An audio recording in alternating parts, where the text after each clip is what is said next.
Ancient stones hold conversations we can no longer hear. This video explores the forgotten language hidden within stone inscriptions. By the end, you will understand how cracking these silent codes can completely reshape our view of human history. We will see how a single symbol can unravel an entire civilization's beliefs, and why a message carved in rock might have been meant for us all along. What part of the ancient world would you most want to speak to if you could? That first mark on a cave wall was a revolution in human thought. It was not just a picture of an animal, it was the idea of the animal, captured and held in place for anyone who came after. These simple etchings were the beginning of a profound shift.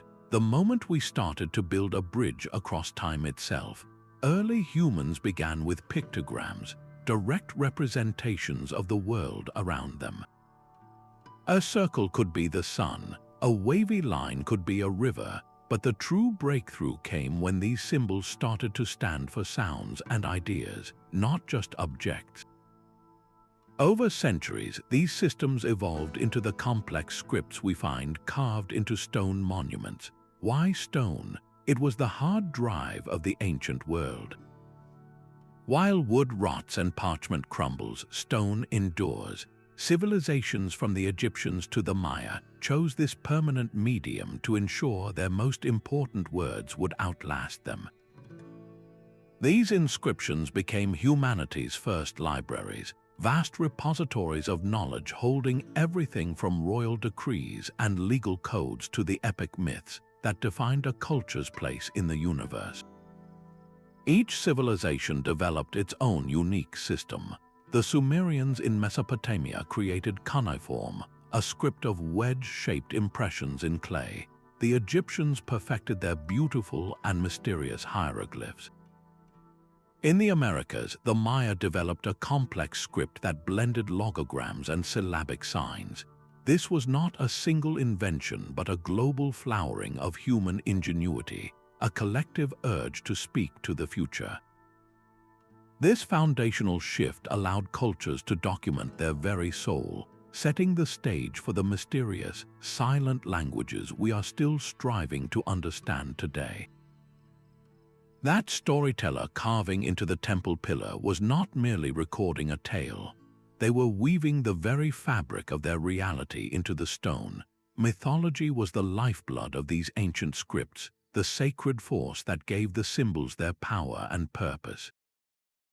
These inscriptions were far more than historical records. They were portals to the divine, designed to honor powerful deities and explain the great mysteries of the cosmos. The line between a written language and a religious act was often invisible. For the ancient Egyptians, hieroglyphs were more than communication. They were divine utterances, a gift from the god Thoth. Carving the name of a pharaoh or the image of a god into a monument was an act of creation and preservation, ensuring that person or deity would live on for eternity. The symbols themselves were believed to hold magic. In Mesoamerica, the Maya inscribed their towering stelae with the epic stories of their gods. One intricate glyph might describe the maize god's journey through the underworld, a cycle of death and rebirth that mirrored the agricultural seasons. This was not simple decoration. It was a sacred text that explained the world's fundamental rhythms and justified the authority of the kings who claimed descent from these celestial beings. The stone bore witness to the myth, and the myth gave the stone its voice. By intertwining their scripts with these grand narratives, ancient cultures ensured their most important beliefs would endure long after their cities fell silent. The stone became a vessel for the soul of a civilization, a frozen echo of their prayers and their understanding of the universe. This deep connection raises a profound question for us today. What happens when the stories are forgotten but the stones remain? We are left with a beautiful, haunting puzzle. The next great challenge was learning how to listen to those silent stones once more, a task that would require the brilliance of modern detectives to finally break the code. The Rosetta Stone did not reveal its secrets easily. It was just a dark, heavy slab of granodiorite discovered by French soldiers in Egypt in 1799. What made it extraordinary were the 3 identical passages of text carved upon its surface, 1 in ancient Greek and 2 in different Egyptian scripts. For centuries, hieroglyphs had been utterly silent, a beautiful but impenetrable mystery. Suddenly, here was a translation guide. Scholars like Jean-François Champollion realized they could use the known Greek to crack the code of the unknown Egyptian scripts. It was a linguistic key, a direct line to a civilization that had been mute for over 1,000 years. This was the moment Egypt could finally speak to the modern world in its own voice. But the Rosetta Stone is a rare success story. For every code we break, countless others remain stubbornly locked. Consider the Phaistos disk, a circular clay tablet from the Minoan civilization, covered in spirals of stamped symbols that look like people, birds, and tools. Discovered on the Greek island of Crete in 1908, its purpose and meaning are a complete enigma. No other artifact like it has ever been found. Is it a prayer, a story, a royal decree, or something else entirely? Without a Rosetta Stone of its own, the disk remains a silent, circular poem we cannot read. Then there are the massive stone stelae of the Maya, towering monuments covered in intricate glyphs. While we have made incredible progress in deciphering Mayan writing, many passages are still hotly debated. A single, unreadable glyph can change the entire meaning of a king's life story or the reason for a city's sudden collapse. These are not just academic exercises. Each undeciphered symbol represents a gap in our collective human memory, a lost conversation. Why were these messages carved with such care and permanence? The theories are as varied as the inscriptions themselves. Some stones likely recorded great historical events, ensuring a ruler's legacy. Others might have served as sacred boundary markers or contained rituals to appease the gods. The very fact that we do not know for sure is what drives the search forward. These lingering mysteries are a powerful reminder that our understanding of the past is still a work in progress. They challenge us to look deeper, to question our assumptions, and to listen more carefully to the whispers still trapped in stone. What profound truths about human belief or ancient knowledge are we still missing? The quest to find out leads us to the very edge of language itself, where symbols begin to transcend mere words.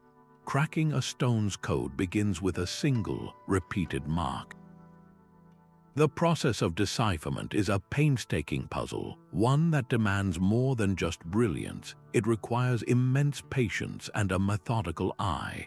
Epigraphers, the specialists who study these inscriptions, often start by searching for the simplest patterns. They look for any symbol that appears again and again, especially in similar positions on different stones. A glyph that consistently starts a text on a temple wall, for example, might be an honorific title for a king or the name of a god. This is the foundational step, finding the rhythm in the seeming chaos. Context is everything. A stone covered in symbols found near a royal tomb likely speaks of the afterlife and lineage. Another discovered at a city's gateway might outline laws or territorial claims. Scholars cross-reference these silent stones with every other available clue, from pottery fragments to burial goods, building a web of context around the unknown script. The most powerful tool, however, is comparison. Just as the Rosetta Stone used known Greek to unlock Egyptian, decipherers tirelessly search for links to languages we already understand. They look for borrowed words, names of places, or rulers that might appear in the records of neighboring cultures. This is where modern technology is revolutionizing the field. Artificial intelligence can now analyze thousands of inscriptions in moments, spotting subtle patterns and statistical relationships that would take a human researcher a lifetime to see. These AI tools do not replace the epigrapher's intuition, but they act as a powerful magnifying glass, highlighting paths through the forest of symbols. The triumphant decipherment of Linear B stands as a perfect example. For decades, this script found on clay tablets in Crete and mainland Greece was a complete mystery. Scholars fiercely debated whether it represented a form of Greek or a lost, unrelated language. The breakthrough came through relentless, step-by-step work. First, a researcher named Alice Kober noticed that certain word endings changed in a regular way, suggesting a language with grammatical inflections, much like Latin or Greek. Then, the architectural genius Michael Ventris built upon her work. He used logic, patterns, and a deep knowledge of ancient geography to propose that certain repeated groups of symbols might be the names of Cretan cities. When he plugged the sounds of those city names into other parts of the texts, the entire structure of the language suddenly clicked into place. Linear B was an early form of Greek. In that moment, administrative lists and inventory records from a long-vanished Bronze Age civilization began to speak, gibberish transformed into history. This incredible journey from confusion to clarity shows us that no ancient script is truly hopeless. Each undeciphered inscription is not a dead end, but a conversation waiting to happen. The very methods that unlocked Linear B are now being applied to other great puzzles, from the cryptic Indus Valley script to the mysterious Rongo-Rongo of Easter Island. What stories do those stones hold? The answer depends on our willingness to listen, to piece together patterns, and to believe that even the most silent stone has something left to say. Stand before that towering stone monolith, feeling the weight of its presence. This was not a hidden text for priests alone. It was a public pillar, a central part of community life.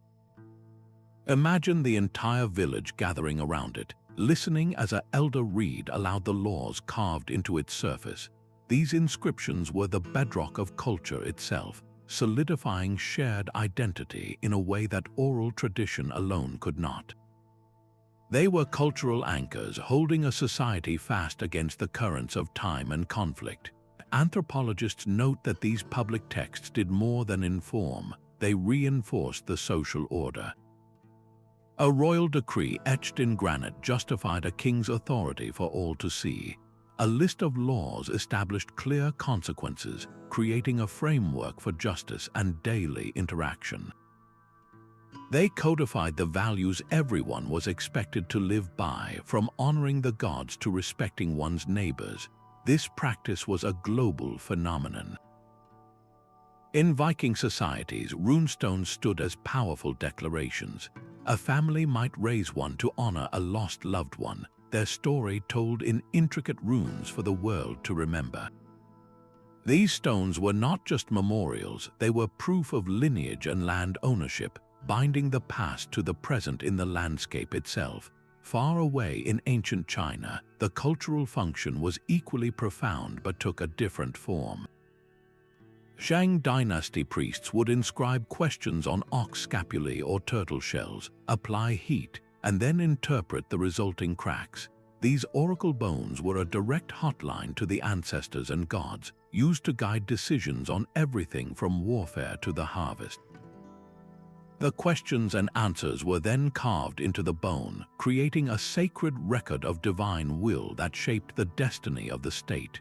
From the public square to the spiritual ceremony, inscribed stones were woven into the very fabric of existence. They told people who they were, what they believed, and how they should live together. This is why their preservation is so critical. Each stone we lose is not just a broken rock, it is a chapter torn from the story of us. When we protect these inscriptions, we are safeguarding humanity's collective memory. ensuring that the voices of our shared past continue to whisper their truths into the future. A high-resolution scanner glides over a stone surface, revealing a ghost of a line where the naked eye sees only weathered rock. This is the new frontier of epigraphy, where technology is giving us a kind of X-ray vision into the past. Methods like three-dimensional imaging and spectral analysis are not just tools, they are time machines. They allow us to see inscriptions in a completely new light, quite literally. By scanning a stone with different wavelengths of light, from ultraviolet to infrared, researchers can detect traces of pigments or minute differences in the stone's surface that are completely invisible under normal conditions. A symbol that seemed to have vanished centuries ago can suddenly reappear with stunning clarity. This is more than just enhanced reading, it is a form of digital preservation. Many ancient inscriptions are incredibly fragile, exposed to the elements and slowly fading away. The traditional method of making a physical rubbing with paper and charcoal can actually accelerate this damage. Now, a three-dimensional scanner can capture every groove and contour of the writing without ever touching the surface. This creates a perfect digital twin of the artifact, a record that will survive long after the original stone continues its slow return to dust. Perhaps the most powerful application is in virtual reconstruction. Software can now take a digitally scanned inscription that has been worn down by wind and rain and algorithmically fill in the missing pieces. It is like restoring a faded photograph but for an entire language. Experts can run simulations, testing how different grammatical structures or known phrases might fit into the eroded gaps. This process can turn a fragmentary text with more questions than answers into a coherent, readable passage.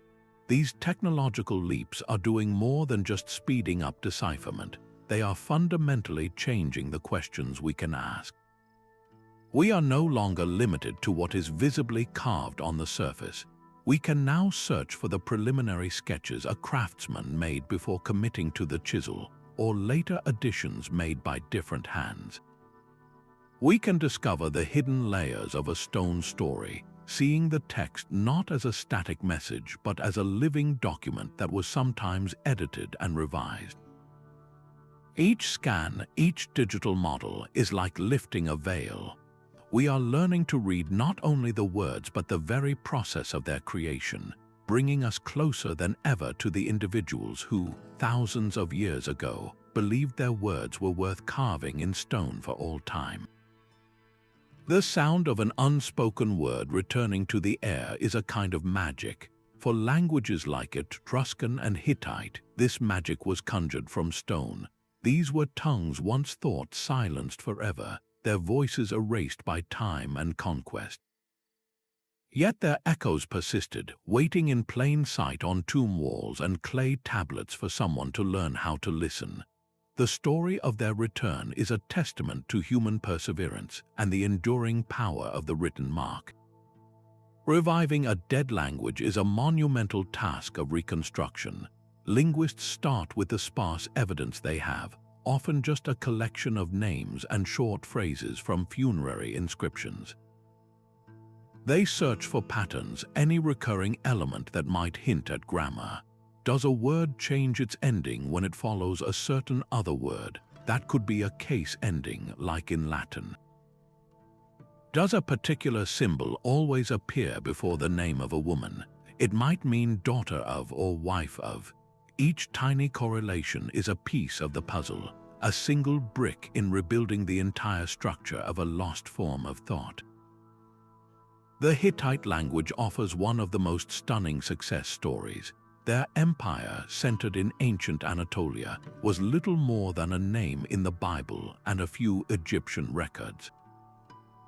Then, in the early 20th century, archaeologists uncovered a royal archive of thousands of clay tablets. Many were written in a familiar script, Akkadian, but others were in an unknown language. It was the painstaking work of a Czech scholar named Bedřich Hrozný that cracked the code. he noticed a recurring phrase that looked like a description of eating and drinking. Using known languages from the region as a guide, he proposed a translation. The phrase, he suggested, meant you will eat bread and you will drink water. With that single, mundane sentence, the Hittite language began to speak. The grammar and vocabulary unfolded from there, revealing a vast and sophisticated culture with its own laws, literature, and intricate diplomacy. The Etruscans of ancient Italy present a different and ongoing challenge. We can read their inscriptions because they used an alphabet derived from the Greeks.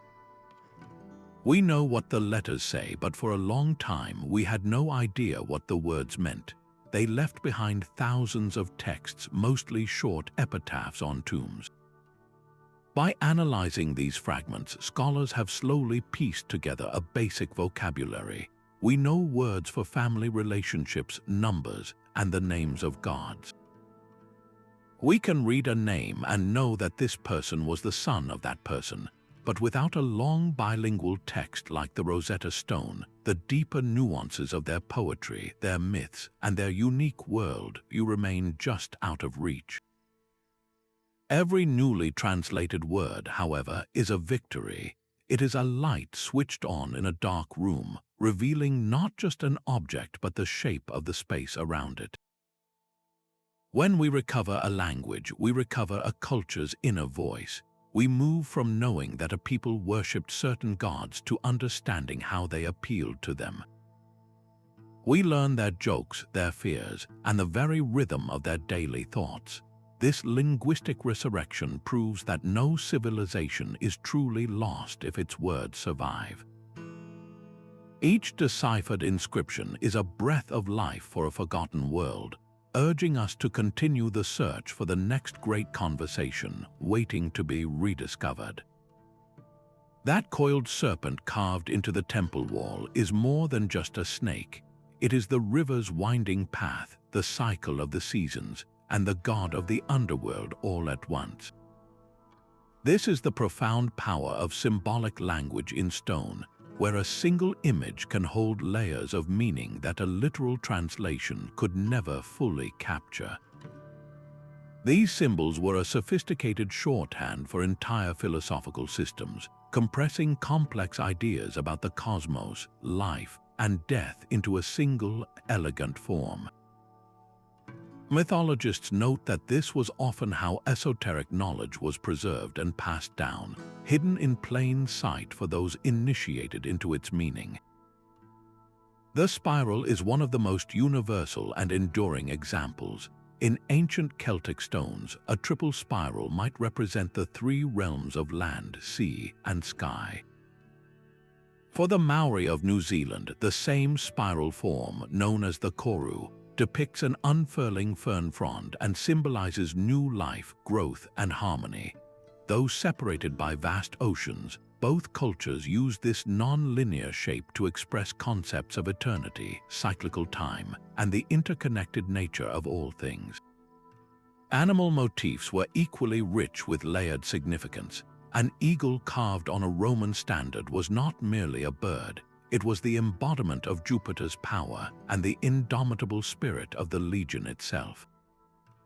For many Native American tribes, a bear etched into a totem pole represented strength and healing, but also a direct ancestral lineage, connecting the living community to the spirit of the animal and the lessons it held.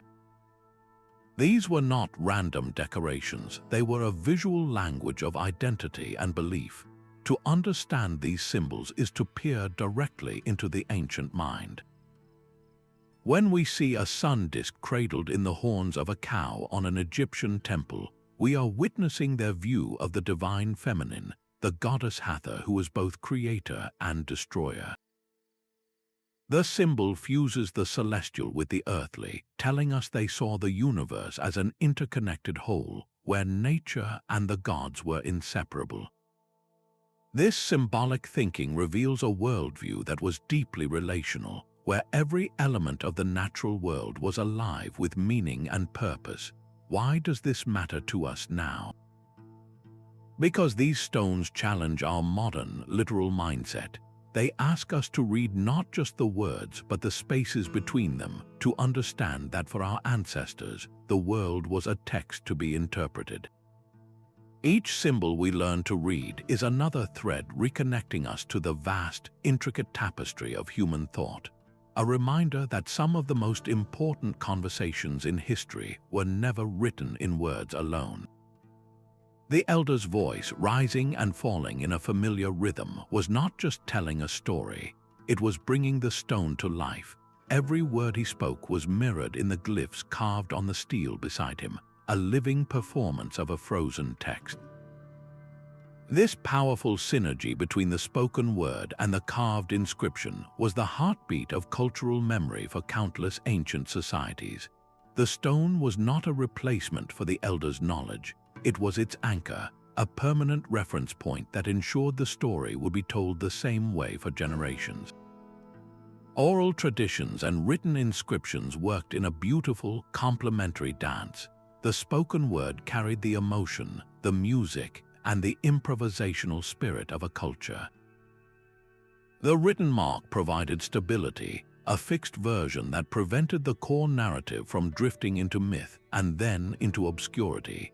Experts in cultural anthropology suggest that many of the inscriptions we consider standalone texts were actually sophisticated mnemonic devices. They were not meant to be read silently. A series of symbols on a temple wall might represent key plot points in an epic legend, a visual script that guided the storyteller through a performance that could last for hours. The carving ensured the sequence of events remained accurate, while the oral performance filled in the rich details of character, dialogue, and drama.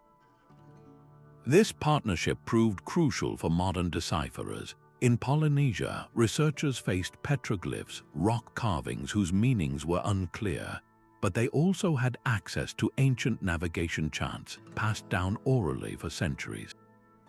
These chants were intricate mental maps of the Pacific, filled with star paths and descriptions of islands. When scholars began comparing the chants to the petroglyphs, a pattern emerged. A spiral on a rock might correspond to a chant about a specific whirlpool or a swirling current. A series of dots could map directly to a sequence of stars mentioned in the oral tradition. The spoken word provided the key to unlock the silent stone, revealing that these carvings were not random art but critical wayfinding aids for voyagers. This interplay reminds us that language is a fluid, living entity. It was never meant to exist solely on the page or in the stone. The true message lived in the space between the recitation and the inscription, a cultural echo that resonated through time. Our modern world, so focused on the written record, often forgets the power of the spoken word to carry the soul of a people. These ancient stones and the stories they prompted are a powerful testament to a dual system of preservation, where memory and monument together built a bridge to the future that neither could construct alone. A journey across the ancient world reveals a stunning mosaic of carved voices, from the precise wedge-shaped marks of Mesopotamian ziggurats to the soaring, intricate glyphs on Andean monoliths. Each civilization developed a distinct handwriting in stone. This geographical spread was not a series of isolated inventions, but a complex web of cultural exchange, where ideas traveled as swiftly as goods along trade routes. Archaeologists trace how the movement of people through migration and trade acted as a conduit for scripts.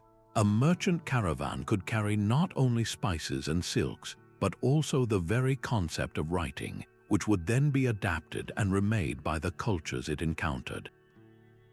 This cross-pollination often resulted in breathtaking hybrid forms. In the ancient region of Gandhara, we find the elegant fusion of Greco-Buddhist art, where stone carvers used Greek artistic techniques to depict the life of the Buddha, often accompanied by inscriptions that blended linguistic traditions. This was not simple copying, it was a creative conversation etched in rock. The materials themselves tell a story of local identity and environment. In the rain-drenched forests of Mesoamerica, the Maya worked with limestone, a soft canvas that allowed for their famously deep and detailed carvings. Across the ocean in Egypt, the choice was often granite or basalt, incredibly hard stones that demanded immense effort but promised near-eternal endurance for the words of pharaohs and gods. In China, the mastery of casting intricate scripts onto bronze ritual vessels created a different kind of permanence, one that was both textual and artistic. Meanwhile, across the plains of northern Europe, runestones were typically erected from local granite or sandstone, their surfaces carved with an angular, practical alphabet suited to the hard material. These regional variations are a testament to humanity's shared impulse to mark our presence, yet each culture imprinted its unique soul upon the stone. The artistic flourishes are the signature of a civilization. Compare the rigid, formal rows of cuneiform on a Mesopotamian cylinder seal with the flowing, organic scenes of daily life and nature found on Egyptian tomb walls. One emphasizes administrative order and account-keeping, the other a lyrical focus on the afterlife. Or consider the colossal Olmec heads of Central America, their features carved with a powerful, almost overwhelming physicality, communicating authority through sheer scale and presence. This global tapestry of inscription styles shows us that while the desire to record our existence is a universal thread, the resulting voice is always beautifully local. What whispers might we still hear if we could understand the full chorus of all these stone-born languages? A stone dragon coils across the temple wall, its scales etched with the precision of a living truth. This is more than a carving, it is the physical form of a culture's deepest beliefs, a mythological being captured for eternity. Across the ancient world, from Mesopotamian palaces to Celtic groves, these supernatural entities were central characters in the stories civilizations told about themselves.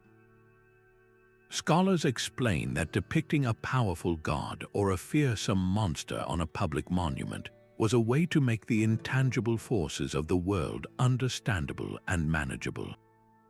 A ruler standing beside a deity in stone was not just honoring that god, he was borrowing their divine authority, legitimizing his own power by showcasing his special connection to the supernatural realm.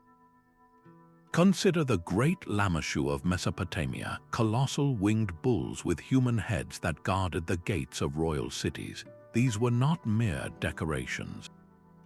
They were protective spirits. Their immense stone forms a declaration of the king's ability to ward off chaos and evil. To approach the palace was to pass under their watchful gaze, a physical and symbolic journey into a realm protected by powerful forces. Far to the west, the Celtic god Cernunnos is often depicted on altars and pillars, seated in a meditative pose with antlers sprouting from his head. He is a lord of animals and the natural world, a symbol of fertility, wilderness, and the cycle of life and death. His image carved into a stone at a forest shrine connected the daily lives of the people to the untamed power of the woods around them, a reminder of the delicate balance between humanity and nature. These carvings also served as primordial explanations for the unexplainable. A culture living near a volatile volcano might carve a fiery giant trapped beneath a mountain, giving a name and a story to the terrifying eruptions they witnessed. A serpentine monster carved near a treacherous stretch of sea gave form to the peril of the waves. By personifying these forces, our ancestors could engage with them through prayer, ritual, or offerings in an attempt to influence the outcome. Each mythological figure we find in stone offers a direct window into the collective imagination of a society. They show us not just who they worshipped, but what they feared, what they aspired to, and how they made sense of a mysterious and often dangerous world. What colossal beings did your own ancestors see in the shadows of the forest or the depths of the river? The relentless desert wind carries more than just sand. It carries time itself, grain by grain, slowly scouring the surface of ancient stones. This silent, patient erosion is a powerful reminder that every inscription exists in a delicate dance with its environment. The very elements that make stone a permanent medium are the same forces that conspire to undo it. Humidity can seep into microscopic pores, freezing and thawing to fracture granite from within. Acid rain, a modern consequence of industrial activity, chemically reacts with limestone, dissolving the carved words as surely as if they were written in sugar. Even the gentle touch of lichen and moss over centuries secretes acids that slowly but irrevocably alter the stone's surface, blurring lines that have held their meaning for millennia. Conservationists now warn that climate change is accelerating this natural decay. More frequent and intense weather events, from flooding to wildfires, pose immediate dangers to vulnerable archaeological sites. Rising sea levels threaten coastal ruins, and shifting temperature patterns can destabilize the very foundations of ancient structures. The race to preserve these linguistic treasures has become a global effort, one that blends ancient craft with cutting-edge technology. In some locations, specialists apply specially formulated protective coatings, transparent shields that allow the stone to breathe while repelling water and pollutants. These are not permanent solutions, but they can buy priceless decades for further study. The most powerful tool, however, is digital. Through three-dimensional laser scanning and high-resolution photogrammetry, we can now create perfect virtual replicas of inscriptions. This digital archiving is a form of rescue, a way to preserve the precise shape of every glyph for future generations, even if the original stone eventually succumbs to the elements. The challenge is immense, especially in remote or politically unstable regions where access is difficult and resources are scarce. An inscription on a forgotten mountainside or in a dense jungle may be crumbling without anyone there to witness its final moments. This understanding underscores a profound urgency. Each fading symbol is a unique data point in the story of humanity, a piece of a puzzle we are still assembling. The work of documentation is no longer just an academic pursuit. It is a vital act of cultural safekeeping, ensuring that the voices from our shared past do not fall completely silent before we have learned to hear them all. A single stone can speak a dozen different languages if you know how to listen. The modern decipherer is no longer a lone scholar in a silent library, but the conductor of an entire orchestra of expertise. Historians provide the timeline, linguists decode the grammar, and geologists can often identify the exact quarry the stone came from, tracing ancient trade routes through the rock itself. This is the power of interdisciplinary work, where the walls between fields dissolve to reveal a much clearer picture of the past. A chemist in a laboratory can analyze the minute traces of pigment left in a carved symbol. By identifying the specific minerals used, they can determine if the materials were local or imported from a great distance, revealing the economic and cultural connections of the civilization that left the mark. An anthropologist provides the essential cultural lens, interpreting a symbol not just as a word, but as a sacred object or a social marker. They might explain that a particular arrangement of glyphs on a Maya stela follows a ritual formula for honoring ancestors, a pattern a pure linguist might miss without that cultural context. This collaborative spirit has led to some of the most exciting breakthroughs in recent memory. One of the most stunning examples comes from the Maya world.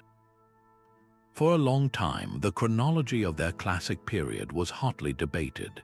Then, researchers began cross-referencing the dates mentioned in the inscriptions with meticulous astronomical records. They found that the Maya meticulously documented celestial events, like the path of Venus or solar eclipses, By using modern software to recreate the night sky as it would have appeared over a Maya city on a specific date, they could verify and correct the historical timeline carved into the stones. The heavens themselves became a Rosetta stone, confirming the accuracy of the ancient scribes and solidifying our understanding of an entire civilization's history. This holistic approach demonstrates that a forgotten language is not just a linguistic puzzle. It is a historical, scientific, and cultural one. The stone holds the message, but it takes a united front of human knowledge to gently persuade it to speak. What other secrets might we uncover when we learn to combine our tools and our perspectives? Listening to the past with every sense we possess, moving a sacred stone from its ancestral home, is more than a logistical challenge. It is a profound ethical dilemma. The field of epigraphy now grapples with questions that go far beyond simple translation, confronting issues of cultural ownership and spiritual respect. When an inscribed monument is taken from its original context, whether decades ago or in more recent times, it can sever a living connection between a community and its heritage. These stones are often more than historical artifacts. They are pillars of identity, central to the cultural memory and ceremonial life of descendant communities.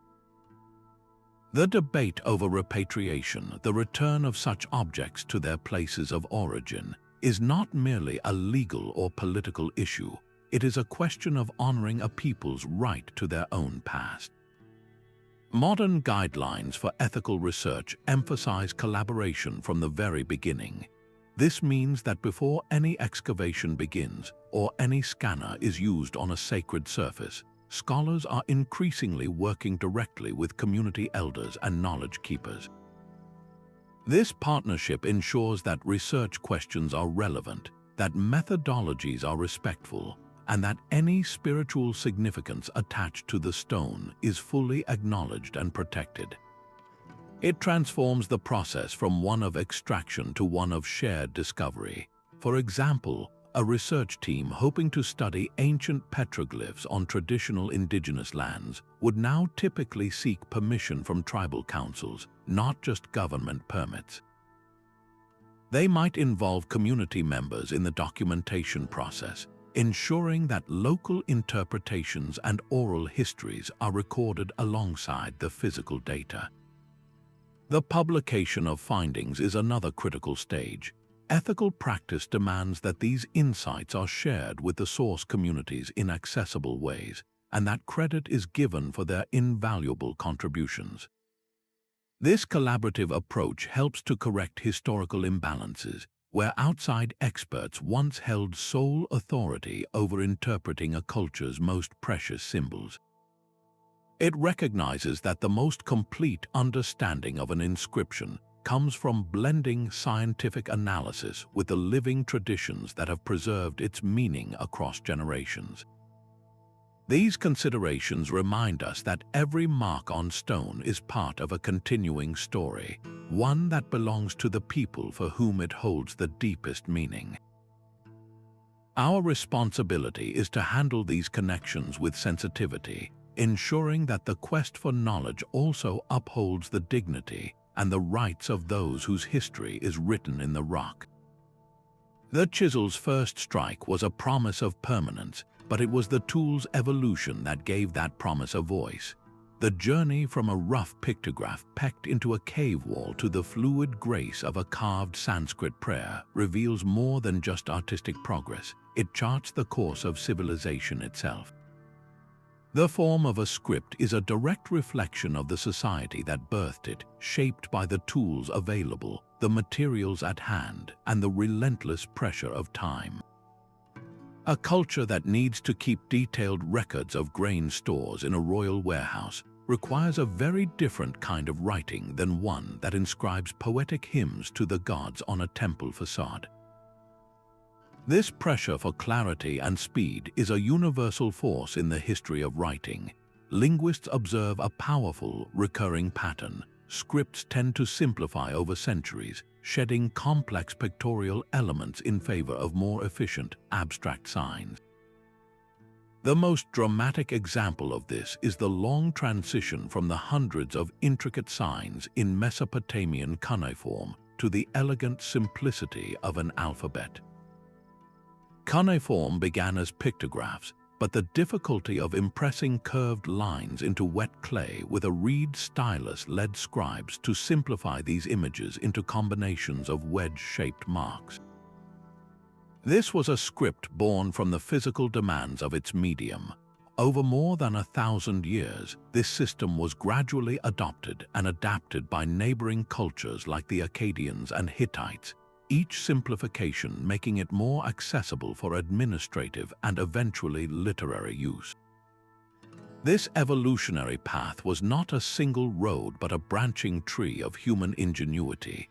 In ancient India, the Brahmi script emerged around the middle of the first millennium before the Common Era. Its precise, geometric characters, perfectly suited for carving into rock edicts and pillars, may have been influenced by contact with Aramaic traders, showing how cultural exchange fuels linguistic innovation. Brahmi's structure was so logically sound that it became the progenitor for dozens of scripts across South and Southeast Asia, from the flowing curves of Tibetan to the ornate letters of Thai. Its legacy is a testament to a system designed not just for beauty but for flawless reproduction and readability. On the windswept shores of Ireland, a completely independent solution emerged: the Ogham alphabet. Here, the material was the message. Designed for carving into the edges of standing stones, Ogham consists of simple lines and notches, grouped in sequences along a central stem line. It is a script that feels like a part of the stone itself, its form dictated by the hard granite and the available carving tools. Each of these evolutionary paths, from the wedges of Mesopotamia to the lines of Ireland, represents a unique cultural answer to the same fundamental human need: to make our mark and have it understood. This relentless refinement of communication, this drive for greater efficiency and beauty, is what paved the way for the breathtaking diversity of written languages we can still trace in stone today. That line carved into the cliff face is not just a story, it is a king's argument for his own legitimacy. The Behistun inscription, towering over an ancient Persian highway, presents a powerful king, Darius the Great, subduing his rebellious rivals under the watchful gaze of the god Ahura Mazda. To a modern eye, it seems like pure mythology, a divine drama. Yet historians have come to understand that such texts are a complex alloy of fact and legend, where the propaganda is itself a vital historical record. The king's victories were real events, but their presentation was carefully sculpted, designed to project an image of divine favor and unshakable power for every traveler who passed below. These mythological chronicles are not factual reports in our modern sense, but they are invaluable. They reveal what a society chose to remember, what it celebrated, and what it feared. The grand boasts of a pharaoh's military campaign on an Egyptian temple wall may exaggerate his victories, but the very act of inscribing them tells us that military prowess was a cornerstone of his authority. The specific names of conquered cities, even if the scale of the victory is inflated, provide archaeologists with a geographical map of political influence and conflict. We learn not only what happened, but why it mattered to the people who recorded it. This blending of history and myth was a global practice. The great epic of Gilgamesh, preserved on clay tablets, may center on a legendary king who quests for immortality, but the city of Uruk that he ruled was a very real place. The epic's descriptions of its mighty walls align with archaeological findings, grounding the fantastical story in a tangible, historical reality. The poem becomes a window into Mesopotamian values, their views on friendship, loss, and the human condition, all framed within a narrative that was accepted as a foundational truth. To extract history from such a source requires reading the stone like a detective. We must ask not only what is being said, but why it is being said here, in this way, and for this audience. The divine endorsements are a clue to the state religion. The emphasis on crushing rebels highlights the political tensions of the era. Every legendary embellishment is a data point, revealing the anxieties and aspirations of the civilization that carved it.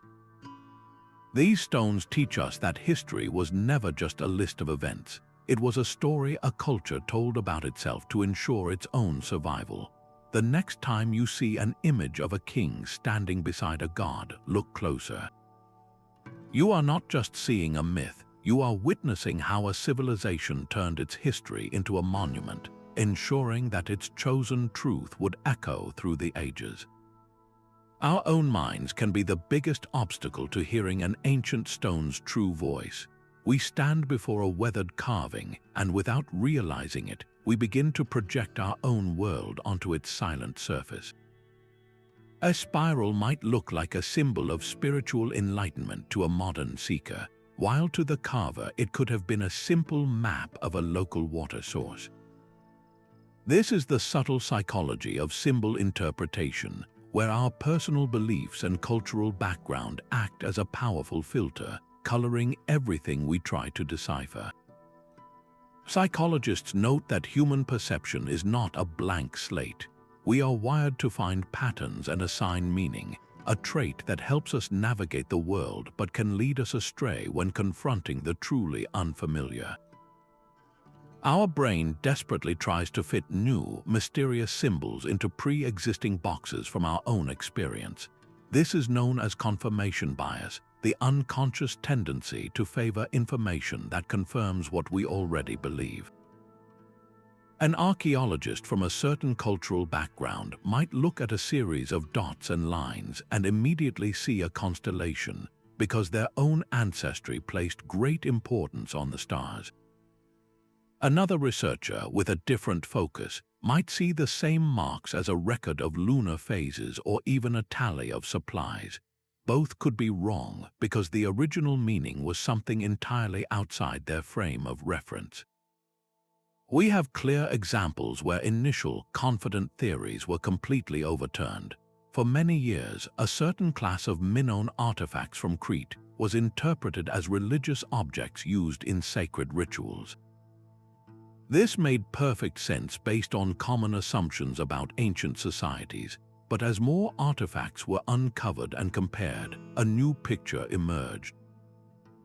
The context suggested these were not items of worship at all, but rather sophisticated pieces of a board game used for leisure and social interaction. The shift was profound, moving the interpretation from the spiritual realm to the everyday life of the community. This is why self-awareness is as crucial as any linguistic skill in this work. The epigrapher must constantly question their own assumptions, asking not what does this symbol mean to me, but what could it have meant to them. It requires a disciplined openness, a willingness to let the stone guide the interpretation rather than forcing a modern narrative upon it. Understanding a forgotten language is therefore a dialogue, not a monologue.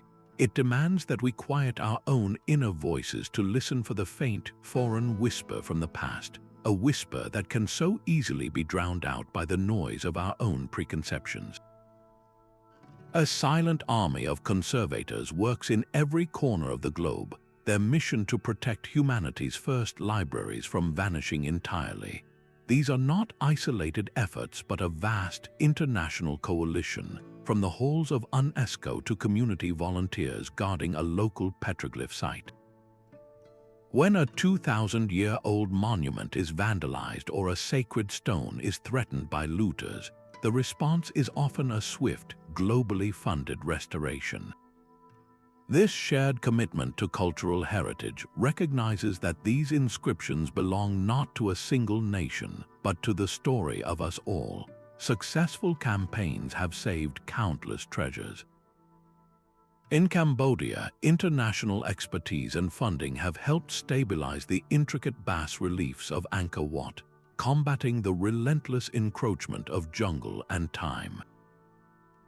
Across the world in the Middle East, satellite technology and local partnerships now monitor remote archaeological sites, creating a digital early warning system against illegal excavation. The goal is always to empower local communities. Collaborative programs do not just send in outside experts, they train local conservators in the latest techniques, building a sustainable guardianship that lasts for generations. One of the most powerful tools to emerge is crowdsourced documentation. Archaeologists can now call upon a global network of digital volunteers to help scour satellite images for new sites or transcribe thousands of digitized inscriptions from the comfort of their own homes. This collective effort turns every interested person into a stakeholder in preserving our shared past. These global endeavors are a testament to a profound shift in thinking. We are moving from simply discovering the past to actively defending it. Each stone saved from destruction, each glyph digitally preserved, is a victory in the quiet race against time. It ensures that the conversations carved in stone, the very languages of forgotten empires, will remain accessible for the scholars of tomorrow and the curious minds of the future. This global guardianship raises a hopeful possibility that our generation might be the one that finally stops the loss and begins a new era of recovery. A merchant's caravan did not just carry silk and spices, it carried entire alphabets. The trade routes crisscrossing the ancient world were the information superhighways of their day, where the most valuable cargo was often an idea. A script developed in one culture for keeping trade ledgers could, within a few generations, become the sacred writing of a kingdom 1,000 miles away. This incredible diffusion was driven by pure practicality. When merchants from different lands met in bustling port cities or desert oases, they needed a common way to record contracts, inventories, and taxes. The most efficient writing system often won out, spreading not by conquest but by convenience and economic necessity. Historians see this pattern clearly in the rise of Aramaic. Originally the language of a small Syrian people, its simple 22-letter alphabet was perfectly suited for quick notation. As the vast Persian Empire expanded, its administrators adopted Aramaic as the official language of bureaucracy from Egypt to India. Aramaic scribes traveled with the army, setting up offices wherever Persian authority reached. The script was so effective that it outlasted the empire itself, evolving into the Hebrew and Arabic alphabets and giving rise to scripts as far-flung as those used in India and Mongolia. This was a linguistic chain reaction, all sparked by the needs of commerce and governance. Across the Mediterranean, a similar story unfolded with the Phoenicians. As master seafarers and traders, they spread their compact, consonant-based alphabet to every port they visited. The Greeks encountered this system and recognized its brilliance, but they made a crucial adaptation. They repurposed some of the Phoenician letters for sounds that did not exist in their own language, using them to represent vowel sounds.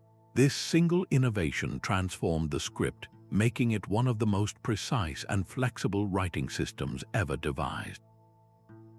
The Greek alphabet, born from a mercantile exchange, would later give rise to the Latin letters you are reading now and the Cyrillic script used across Eastern Europe.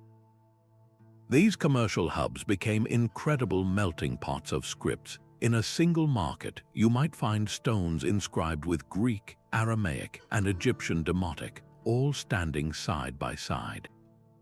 Scribes in these centers often became bilingual or even trilingual, leading to fascinating hybrid forms. They might carve a royal decree using the formal style of one script but incorporate loanwords or stylistic flourishes from another. This was not merely copying, it was a creative conversation, a cultural negotiation etched permanently into stone. The very words you use today are the distant echo of these ancient economic exchanges. proving that the pen and the chisel have always been guided by the marketplace.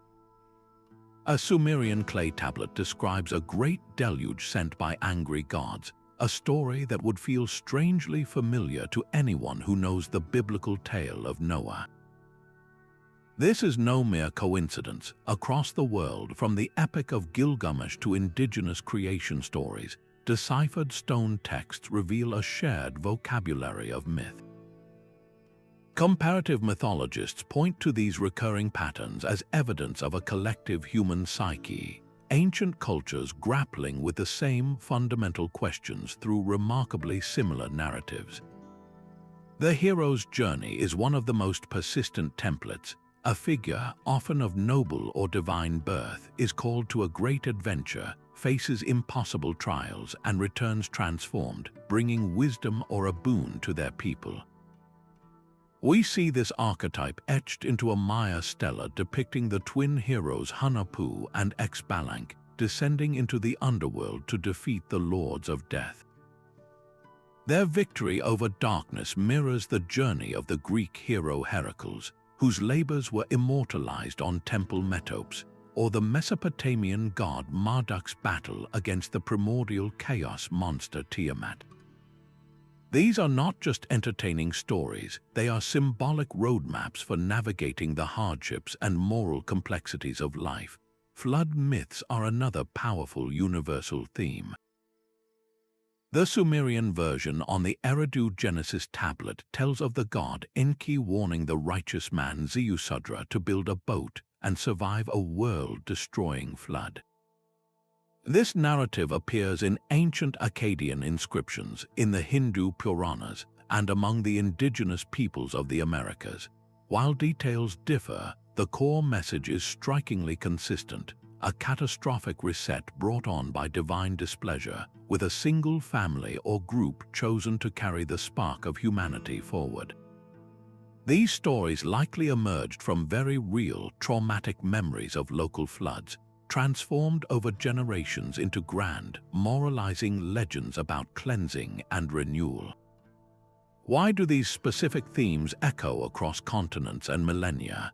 They speak to universal human anxieties, our fear of uncontrollable nature, our quest for meaning in suffering, and our deep-seated need for heroes who can conquer the darkness we all face.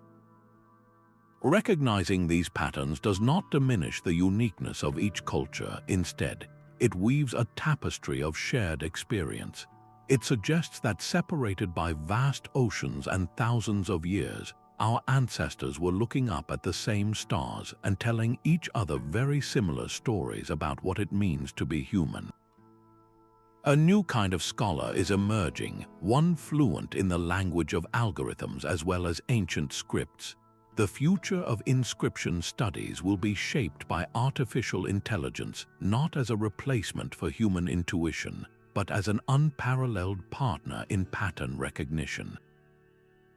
These systems can process thousands of inscriptions in the time it takes a person to study one, identifying subtle correlations and statistical relationships that are simply invisible to the human eye.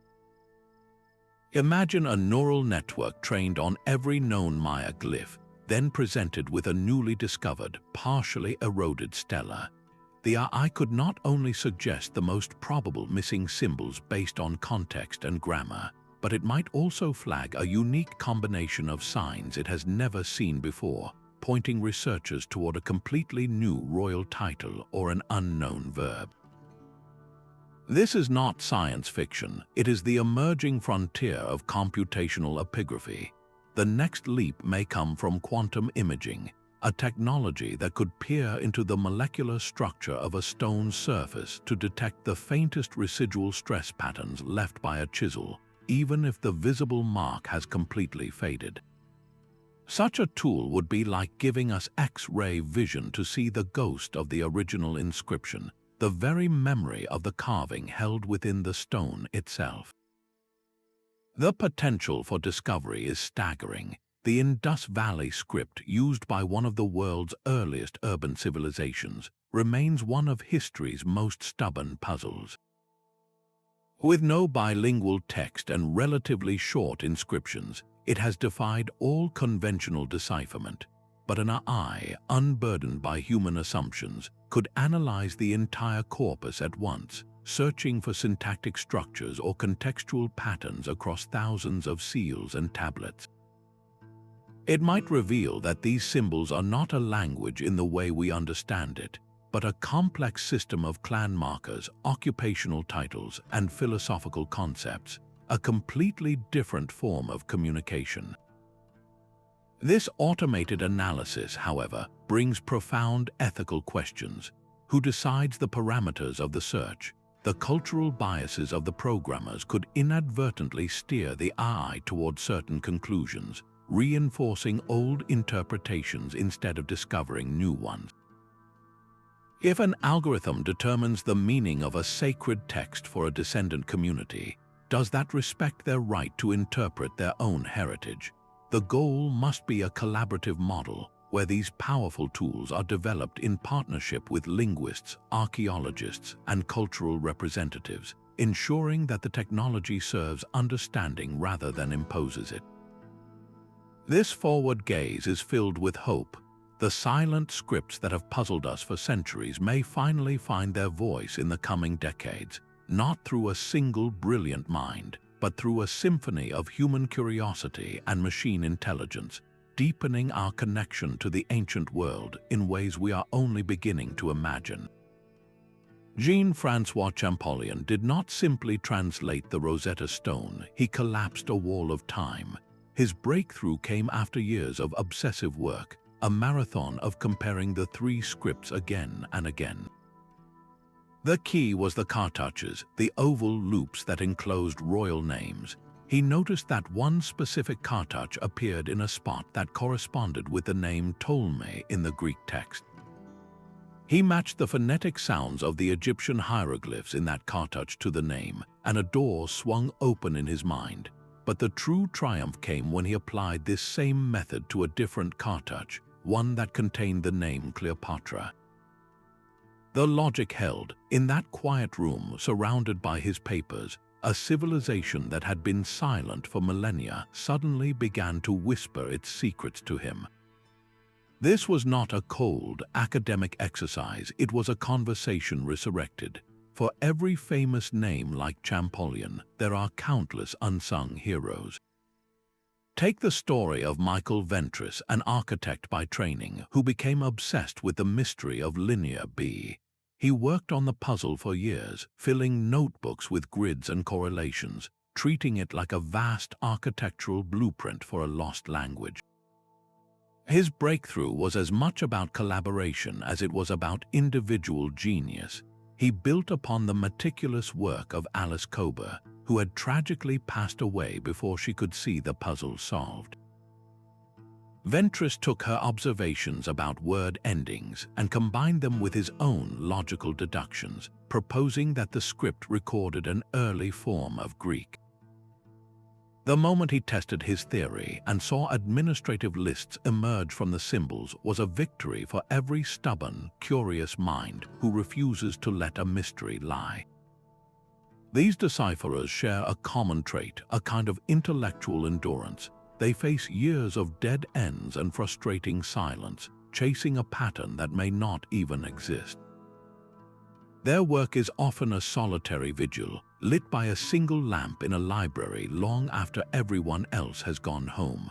Yet their greatest discoveries are almost never truly solitary. They stand on the shoulders of colleagues and predecessors, a chain of curiosity stretching across generations. The next time you see a translated inscription in a museum, remember the human drama behind it. That translation represents someone's late-night eureka, a moment, a lifetime of dedication, and the profound satisfaction of being the first person in centuries to hear a story that was meant to be told. The graceful curve of a runestone's carved line transforms language into pure visual poetry. We often separate the meaning of the words from the beauty of their form, but for ancient cultures, this was an impossible division. The aesthetic of an inscription was its first and most powerful message. a silent declaration of status, spirituality, and identity long before a single syllable was understood. Art historians point to the deliberate choices in typography and spatial composition as a language in itself. The imposing, blocky letters of a Roman imperial decree communicated stability and absolute authority, meant to be seen from a distance and understood as law. In stark contrast, the flowing, almost hypnotic calligraphy of Islamic inscriptions on mosque walls was designed to lead the eye and the soul upward, the very shape of the letters embodying the infinite and the divine. Each stroke was an act of devotion, transforming sacred verses into an architectural element that inspired awe and reverence. Consider the master scribes of Mesoamerica, who wove their glyphs into intricate pictorial scenes. A Maya king's name might be carved as a portrait glyph, his features merging with the symbols for his titles and deeds. The text and the image were one and the same, a holistic work of art where the story was told through both literal meaning and symbolic composition. The spacing, the size of the glyphs, and their interaction with carved figures all contributed to a narrative that was meant to be experienced, not just read. This artistic dimension was a global phenomenon. The Ogham script of ancient Ireland, with its stark vertical lines and notches cut along the edge of a standing stone, reflects an aesthetic born from the material itself, its beauty found in stark simplicity and geometric precision. Meanwhile, the delicate and incredibly precise characters of Chinese seal scripts were designed not for speed, but for permanence and ritual elegance, each character a small universe of balanced strokes. To appreciate this artistry is to understand that these stones were never meant to be mere billboards or dry historical records. They were expressions of profound cultural pride and creativity, intended to inspire awe in all who saw them, whether they were literate or not. The stone was their canvas and the chisel their brush, creating a legacy of beauty that was meant to resonate across the ages. A digital mural pulses on a city wall, its glowing lines echoing a Maya glyph carved 1,000 years ago. The artist has not copied the ancient symbol but has conversed with it, transforming a god of storms into a commentary on our changing climate. This creative dialogue is happening everywhere, from the grandest cinema screen to the most immersive video game. The myths we are only now learning to read on stone are finding vibrant, urgent new life in modern media. Cultural analysts point to blockbuster films that are essentially modern mythologies, structured around the same heroic journeys and cosmic battles found on Sumerian tablets or Greek temple friezes. A popular fantasy series might feature a magical ring that must be cast into a fiery mountain, a narrative that resonates deeply with ancient tales of quests and the struggle against corruption, giving an old story a new shape for a contemporary audience. Video games allow us to inhabit these myths directly. We do not just read about a hero descending into the underworld, we guide the controller as they navigate a digital labyrinth, solving puzzles based on deciphered symbols and facing challenges inspired by epic poems. This interactive experience transforms passive learning into active participation, making the ancient stories feel personal and immediate. The repurposing of these symbols is particularly powerful when they are used to speak to current issues. An ancient symbol for community and protection, once carved on a village boundary stone, might be adopted by a modern social movement. A mythological creature representing resilience in the face of hardship can become an emblem for those overcoming personal challenges. This is not a dilution of the original meaning but an evolution, proving that these archetypes still hold a profound psychological power. They provide a shared language for grappling with universal human experiences, from ecological anxiety to the search for justice. The stone's voice, once meant for kings and priests, is now being amplified through the tools of our time. It speaks through animation, code, and graphic design, reaching audiences its original carvers could never have conceived. This continuous cycle of adaptation demonstrates that mythology was never meant to be a relic. It is a living, breathing force, and every time we reinterpret these ancient stories, we ensure that the forgotten languages of the past never truly fall silent. Our journey into the silent conversations of stone reminds us that every inscription is a bridge. We have wandered through the enigmatic world of forgotten languages, uncovering the deep intersection of myth, history, and technology. We witnessed how a single stone could collapse centuries of silence, and how modern tools are giving us new ears to hear the whispers of the past. From the ethical care of sacred sites to the global effort to preserve our first libraries, this exploration is more than academic. It is a testament to our shared human legacy. These stones do not belong to one nation or one era. They are the collective inheritance of everyone who seeks to understand where we came from. The next time you pass an old wall or a weathered monument, pause for a moment. Look closer at the marks upon its surface. That stone might hold a story, a law, or a prayer waiting patiently for someone to listen. What ancient voices would you most want to hear speak again? Let us know your thoughts on these enduring mysteries in the comments, and subscribe for more deep dives into the wonders of our past.